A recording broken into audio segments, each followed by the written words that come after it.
22 अप्रैल 2025 यानी कि आज विश्व पृथ्वी दिवस के अवसर पर वर्क संस्था ने आशियाना कॉलोनी के पास स्थित अंबेडकर पार्क में एक पर्यावरण जागरूकता कार्यक्रम आयोजित किया। ये प्रोग्राम वर्क संस्था ने आयोजित किया था। पार्क में अपना स्टॉल लगाया और पोस्टर्स लगाए।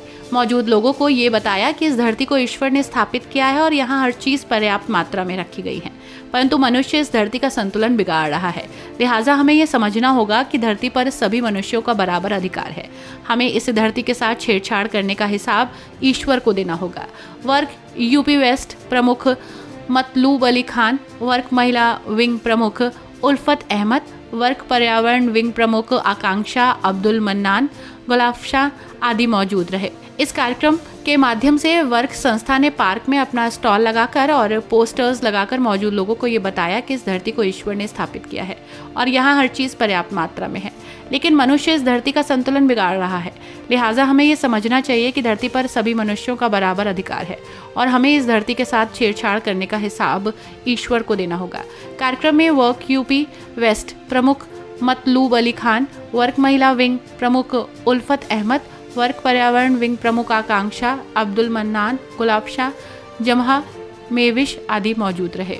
या सजाऊंगी, लेकिन आप उसे जाकर बिल्कुल एक अंधेरे कमरे में रख दीजिए। ना उसे कोई सूरज की रोशनी मिल रही है, ना पानी, ना कोई पोषक तत्व, तो क्या वो जिंदा रह पाएगा? कितने दिन जीवित रह पाएगा वो पौधा? रह पाएगा? क्या रह पाएगा? नहीं रह पाएगा ना, मर जाएगा। नहीं रह पाएगा, बिल्कुल सही।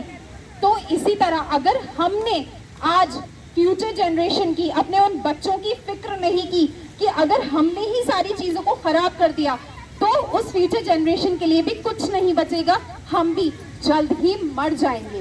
तो हमें क्या करना है? क्योंकि उस ईश्वर, उस मालिक ने सब चीज को एक बैलेंस्ड वे में उतारा है। ये सूरज, पानी, रोशनी सबके लिए एक जैसी है, किसी के लिए कोई कम बढ़ती नहीं होती है। तो हमें भी इसी तरह सारी चीजों को बैलेंस करके चलना है, क्योंकि अगर इम्बैलेंस क्रिएट करेंगे तो सारी चीजें अभी कुछ ही दिनों में आप देखेंगे नष्ट होती जाएंगी। ना हमें फ्रेश एयर मिल पाएगी, फ्रेश पानी, अभी हम देखते हैं कि कितना दूषित पानी लोग पीते हैं, कितनी दूषित हवा है। बाहर लोग गाड़ियों से और बाहर की पब्लिक से निकलकर आप यहाँ आए ताकि आप अपने आप को स्वस्थ रख सकें, कुछ टाइम व्यतीत कर सकें अपने लिए, अपनी स्वास्थ्य के लिए। सालों से काम करते आ रहे हैं पर्यावरण को लेके। आज स्पेशली हम यहाँ अम्बेडकर पार्क MDM में इसलिए आए हैं क्योंकि आज अर्थ डे है। यहाँ पे काफी लोग आते हैं और हम लोगों को जागरूक करने के लिए हमने आज ये प्रोग्राम किया कि अर्थ डे हम क्यों बनाते हैं और ये क्यों जरूरी है। जैसे कि आप देख रहे हैं बहुत ज्यादा फ्लड हो रहा है, भूकंप आ रहे हैं, डिफोरेस्टेशन हो रहा है, तो ये बहुत चिंताजनक चीजें हैं जो हम सोचते नहीं, हम न्यूज में पढ़ते हैं, उसको न्यूज की तरह आगे बढ़ा देते हैं। और मुझे लगता है हमारी फ्यूचर जनरेशन, हमारे जो छोटे छोटे बच्चे हैं, उनको पूरा अधिकार है कि वो भी एक साफ हवा, स्वच्छ हवा और अच्छे वातावरण में रहें। तो हमें अपनी फ्यूचर जनरेशन को मद्देनजर रखते हुए, बच्चों को नजर में रखते हुए प्रकृति माँ को बचाना है। काफी डिफोरेस्टेशन हो रहा है, हमें एफोरेस्टेशन की तरफ कदम बढ़ाना चाहिए।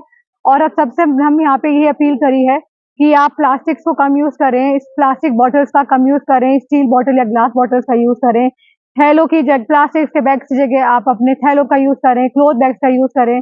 बहुत इजी और सस्टेनेबल स्विचेस हैं जो हम डेली यूज हम अपनी लाइफ में कर सकते हैं।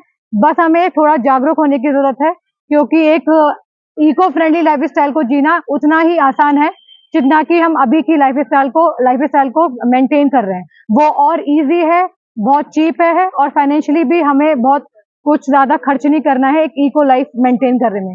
तो थैंक यू सो मच। आज हम आए, हमने काफी लोगों को जागरूक करा, हमें अच्छा लगा, लोगों से इंटरेक्शन हुआ।